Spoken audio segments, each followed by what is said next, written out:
This game sucks. Castlevania 1 and 3 are great classic Nintendo games, but for Castlevania 2, Simon's Quest, the game designers obviously were not thinking straight. At first, it seems like a pretty decent game, a little different from the first in the series, but that's okay. Zelda 2 was different from the first, Mario 2 was different, but they were all good. The first thing that's strikingly different is the fact that you have to go through towns, talk to people, and buy stuff. Never really minded that. It makes it a little more like an adventure story, and it's kind of like Zelda, so that's okay. But the first problem comes in when it changes from day to night.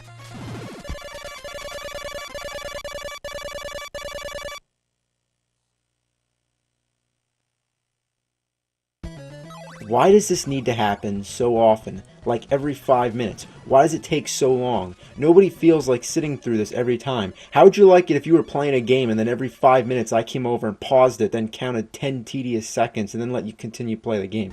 Now, why did they think that that would be a good idea and interrupt the gameplay? Did they think it would be more realistic? In real life, I don't have to stop in my tracks when the sun sets and a fucking box doesn't pop up in the air. This is one of the most annoying features in any game ever. What's the point?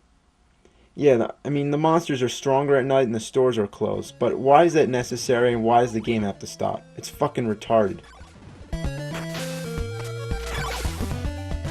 And why do you have to die when you fall in the water? That's the stupidest thing I've ever seen. This guy can go all over fighting hordes of evil monsters, but he can't even fucking swim?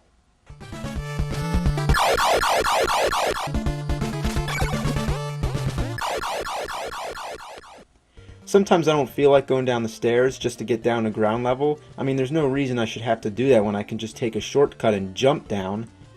But oops, I shouldn't do that. There might be water down there. Another thing that's really annoying about this game is the fact that you have to buy weapons and items. Still, that's not uncommon. Like I said, that's the same thing you have to do in many great games like Zelda, but let me explain. Here you have to collect hearts, which count as money. That's kind of odd, because usually hearts count as life or energy, so that's kind of strange, but, that's not the point.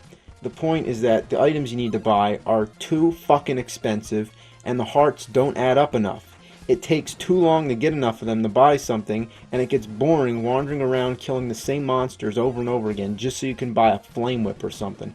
Speaking of flame whip, that's pretty weird itself, isn't it? They were really being creative with that one. The flame whip. Anyway, about the hearts. It takes too long to buy stuff, and to add on to the problem, when you die, you lose all your hearts and you have to start all over again. Doing this doesn't add to any of the game's difficulty or challenge, it just makes us have to do more of the same monotonous stuff over again, and it's not fun. It's boring. Oh look, I finally got enough hearts to go and buy a plant that I need to cross the swamp. Now let me get to the store. Oh shit, it's fucking nighttime. Now the stores are all closed and I have to wait for it to turn day again.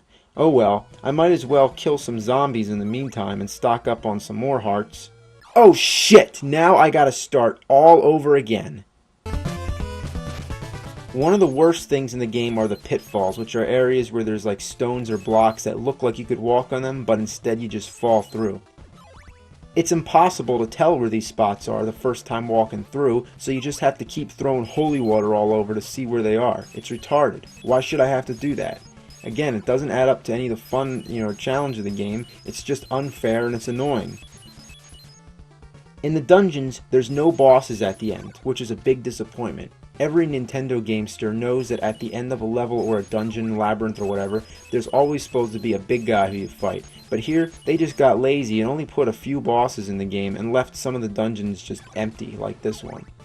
So most of the dungeons you go through, the mansions to be exact, there's nothing at the end except for a crystal orb that you can't touch. In the rest of the Castlevania games, the tradition goes like this. You fight a boss, you defeat him, then an orb comes down, and you touch it. There you go, on to the next level. But in Castlevania 2, how would you ever figure out that you're supposed to throw an oak stake at that orb? When you first get the oak stake, you assume it's a weapon, and you throw it only to find that it does absolutely nothing, and that you waste it by throwing it, so you have to get it all over again.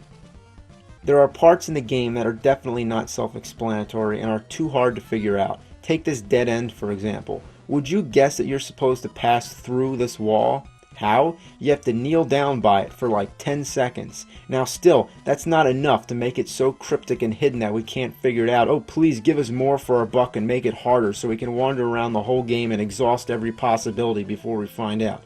Okay, guess what? You need to have a red crystal selected and be kneeling down and wait a little while before this magic tornado comes and takes you to the next part of the game.